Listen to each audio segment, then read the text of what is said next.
I was 25 years old when I met the love of my life and I got married.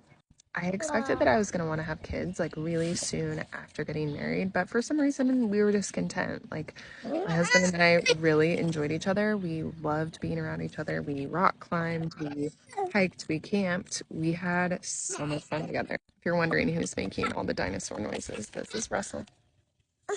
He's a product from that marriage. That's coming in the story soon. But we just like were content. We enjoyed our marriage and we were married for 5 years without even desiring to start a family. And you guys, like, literally from like the moment my mom birthed me, I wanted to be a mom, but I just was really content. After we'd been married for 5 years, we decided to start trying. We got pregnant on our first try, which often makes me feel like a little bit of like guilt because I know so many people struggle with fertility, but that's not the story that God had for us. We had a perfect pregnancy. I love being pregnant. You guys, I was like the cutest pregnant person. I had this massive belly. Um, and we delivered Hazel.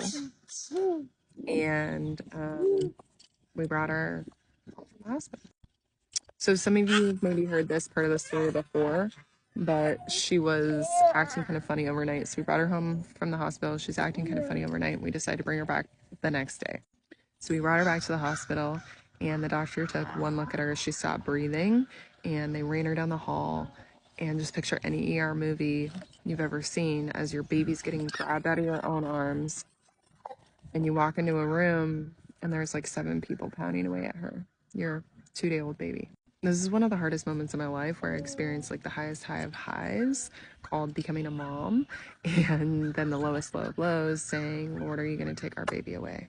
As I look back at this story, I realize why God had intended us to be married for 5 years was because he knew that we were going to enter into being parents together, which was as a hard enough journey as it is, but not only just parents, we were going to become special needs parents overnight without warning. We spent 30 days in the NICU with Hazel. When we left the NICU, we were told she's got global brain damage. Basically, she's going to be a vegetable. And we took her home. If you are curious of what Hazel's like now, you should scroll through my page because I have some videos of her. She's not a vegetable.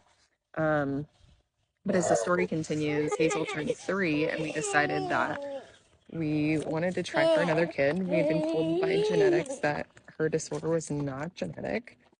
We'd also been warned by our neurologist that there is a possibility that the testing could have been false and that it could be genetic.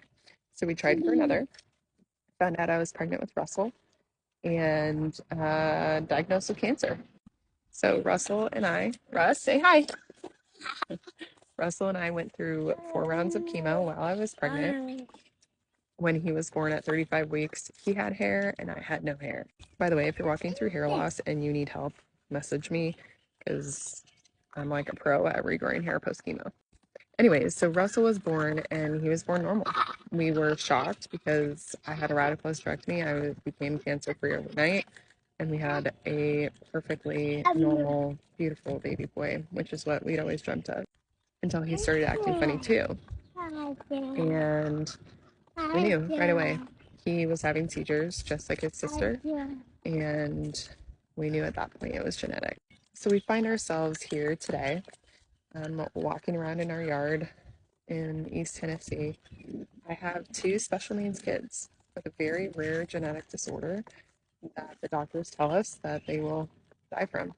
There's 6 kids in the world with this disorder. Well, 7, maybe 8 or 9 by now. And the oldest documented case lived till they were 9 years old. You guys, needless to say, like, I live a freaking crazy life.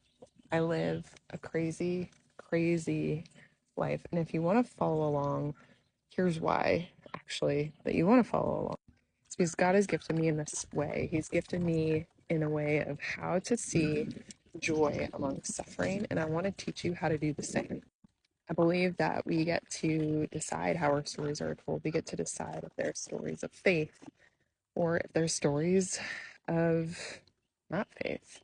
I decided at a very early stage in this story that I was going to be a mom that got out of bed. I was going to be a mom that woke up early. I was going to be a mom that hustled and grew a business. I was going to be a mom that started a movement called the Hazelnut Movement. Find us on Instagram, by the way, that changes lives. At some point in the story, I decided to launch a TikTok, and here I am with a TikTok account that's absolutely exploding. And you guys, it's not for me. I don't do this for me. I don't really even do this for the kids because I know that they're not going to live very long. You know, I have two kids, they're nonverbal. Russell's almost 3, doesn't walk. Hazel's 5.5 and walks like a drunken sailor. I do it for you guys. Like, I do it for the people that, the lives that I get to impact. The people that message me and they say, you know, I saw one of your videos and it like literally was the perfect timing. Like, God used your video to inspire me or to encourage me, or, you know, like used your life in a certain way. That's why I do this. I run a business where I get to coach women on how to generate a income working from home with their babies, which I'm super passionate about. I get to help women regrow their hair post chemo, and I get to share video on TikTok.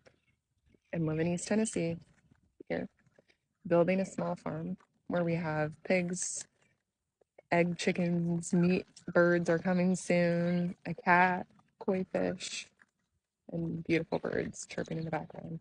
So I guess I would say my call to action for you guys is to follow along, to let this story of mine inspire you and to remind you that you can do amazing things too. I want you to go to Amazon right now and I want you to buy my book called Hazelnut It's Time to Get Up. It's going to blow your mind. It's amazing. It's a kid's story. I want you to follow us on Instagram, the Hazelnut Movement, because we're doing amazing things in school and education.